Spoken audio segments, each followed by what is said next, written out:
Hey Mercedes, I'm listening. tell me about the YouTube channel Edmunds Cars. The Edmunds Cars YouTube channel offers comprehensive reviews, first-look test drives, and expert buying advice to car enthusiasts. It provides insights into the latest vehicles, alongside tips on purchasing, selling, and financing, making it a valuable resource for informed car decisions. Best car I've ever reviewed.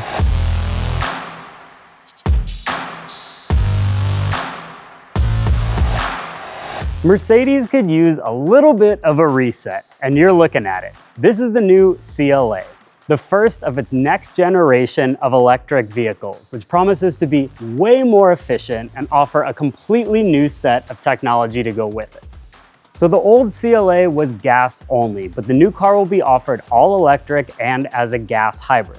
But before I get into those details, let me remind you that the last few years for Mercedes electric vehicles have been kind of messy. The design's not that great, the name's super confusing, and they just haven't taken the world by storm like Mercedes has wanted them to. So the new CLA is now here to wipe the board clean and offer a fresh start for Mercedes EVs. And this is gonna take the fight directly to the Tesla Model 3, and it's gonna try to one-up it across the board. Here's how it's gonna do that. Let's start with the range because it is big, you guys, up to 492 miles. Now that's on the European test cycle, so that number is going to shrink a bit once we get to the States on the EPA cycle, but it is definitely going to have a 4 in front of it. If I had to guess, probably around 420 miles. But let's apply a little bit of context to that. The furthest driving Mercedes EV that we've run in the Edmunds EV range test is the EQS 450 Plus. That car did 422 miles. That car also costs about $105,000. This should cost probably about half of that. So you can see just how much progress Mercedes has made in the last few years. That's a huge difference. You're getting a lot more range for a lot less money. Charging will be impressive too. With this new next generation 85.5 kilowatt hour battery pack, Mercedes says the CLA can add up to 186 miles of range in just 10 minutes. With speeds up to 320 kilowatt fast charging, the new CLA should put in a killer showing in the Edmunds EV charging test. The base single motor CLA makes 268 horsepower, while the dual motor version makes a more robust 349 horsepower.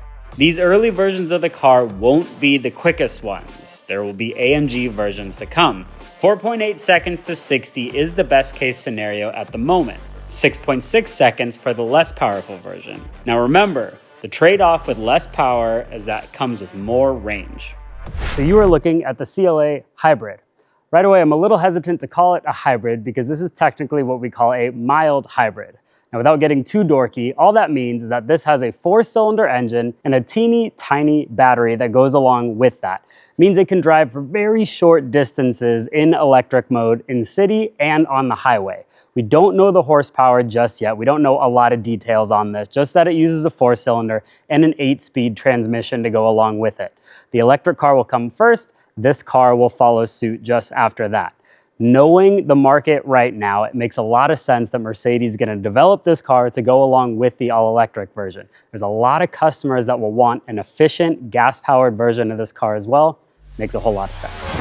Mercedes is a fast-moving company when it comes to in-car technology, and here we are again with a new start with the CLA, the introduction of MB.OS, or Mercedes-Benz Operating System. Now, all of this in front of me is still called MBUX, or Mercedes-Benz User Experience. But MB.OS is all of the cool stuff that lives beneath it to power a whole range of new things. We now have AI integration for the first time, and that includes ChatGPT and Google Gemini. But it all happens through a Mercedes-Benz virtual assistant, and it works like this. Hey, Mercedes. How may I help you? Give me the latest with the Los Angeles Dodgers this year and what's happening with spring training. The Los Angeles Dodgers are entering the 2025 season with high expectations after their recent success. They're aiming for back-to-back World Series victories, and the addition of pitcher Rocky Sasaki is generating a lot of excitement among fans. Okay, I didn't pay her to say any of that, but I liked all of what she was where she was going with that. So that was an example where it used ChatGPT just for a search query. It can also use Google Gemini for more location-specific questions. So, hey Mercedes, I'm feeling like some Italian food. Show me some options in my area, please. There's a Gustacchio nearby. It's a great place to have pizza. Taste is really authentic and fresh. Would you like to go there now? No, not at this moment, but you get the picture. Now, the example they were saying earlier is that you can lean on this thing if you need to go on a first date and need some options presented. If you're asking your car for first date examples, I don't quite know about that, but at least it is available for your use whenever you need it. It also points out that you finally have really solid Google Maps integration within Mercedes, which is great to have.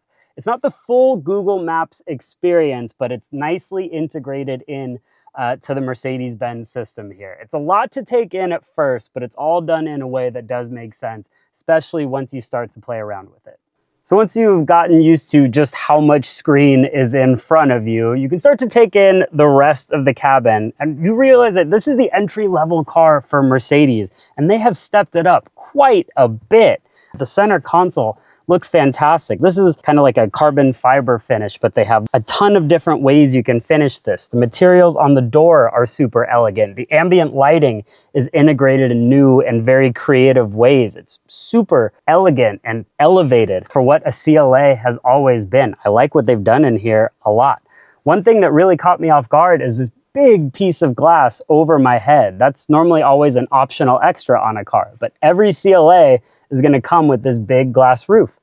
One thing that I don't like so much is that there's no cover that comes with it. It's just the big piece of glass. Now, in pretty much every car I review that comes that way, it gets hotter than heck during the summertime, and there's no good way to keep the sun out. I always say, oh, it's tinted and, it doesn't let in a whole bunch of sunlight, but still, that normally makes the cabin a lot hotter. We'll see. We haven't, of course, driven this car in the summertime yet, but I'm not sold. That is a massive piece of glass that can let in a whole bunch of light. So let's take a quick walk around this thing right off the bat and know that I'm looking at a CLA, but that it has been adapted and definitely made into a futuristic looking electric vehicle. They went wild with the amount of stars all over the place. We have 142 stars all in the grille. You're looking at a European market car right now, but they reassured me that the ones in the States will also get a light up star in the middle that has a circle surround that lights up as well. So if that's not in your face enough, don't worry, it lights up even more in the States for us as well. We also have stars embedded in the headlights and a full-on light bar that goes across the full width of the face. It's a lot to take in, but you know what? In person, the whole thing looks good. And there's a surprise up here. So one of the reasons people don't love the EQS and the EQE is because they don't have a frunk. Well, Mercedes has finally changed that with the CLA. You have space up here for things. It'll accommodate a carry-on size suitcase or enough space to put some extra groceries. Good stuff. The EQ badge here is really the only way you know that this thing is electric. For the electric cars with the Mercedes lineup, they don't do a whole lot to make you know that this is an EV. It's not super in your face, and they're getting away from putting a whole bunch of badges everywhere. The four-door coupe thing, not everybody's favorite, but overall this car has always looked good, and this generation isn't too dissimilar from the car that it replaced. The pop-out door handles, it's another reason why this car is super efficient and why they were able to make the range so good. These pop in when you're driving along, they pop out and present to you to open the door. Looks super neat. And then at the back, we have more stars. I like the integration back here a bit more than I do in the headlights, and we have a neat taillight all the way across the rear of the car too. We've kind of seen these in some Mercedes products already, but they integrated it very well here in the new CLA. The new CLA will go on sale in the US market by the end of this year. It'll be the all-electric model first, followed by the hybrid after that. Despite me asking just about everybody I can all morning long, they won't tell me how much it costs just yet. If they were smart, I think the hybrid model should start in the $40,000 range and the electric model in the $50,000 range, because that would keep it competitive as the entry-level model for the Mercedes-Benz, especially considering all the cars that this will compete against. Now, I'm so curious to hear your thoughts. What do you think about the new CLA and all of the new technology that this car comes with? Do you love it? Do you hate it? Or are you somewhere in between? Let me know your thoughts in the comments. And as always, thanks for watching.